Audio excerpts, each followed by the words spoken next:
नमस्कार शेतकरी मित्रांनो, आज आपण कोपरगाव तालुक्यात आलेलो आहे. कोपरगाव तालुक्यातील आपलं जवळके गाव. जर तुम्ही कोपरगाव तालुका बघितला, हे जवळके गाव जर बघितलं ना, तर अक्षरशः दुष्काळी गाव आहे. पण या दुष्काळी गावामध्ये आज एप्रिलची 23 तारीख आहे. 38-40 डिग्री टेम्परेचर आहे आणि या टेम्परेचरमध्ये तुम्ही माझ्या हातात बघताय कलिंगड, टार्झनचं कलिंगड आहे.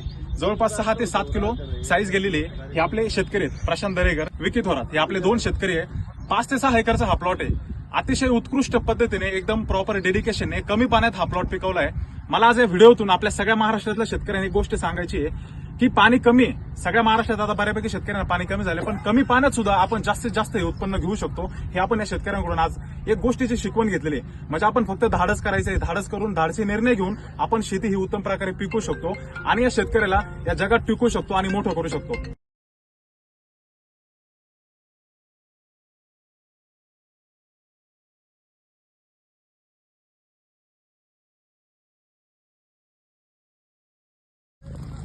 कसं आहे?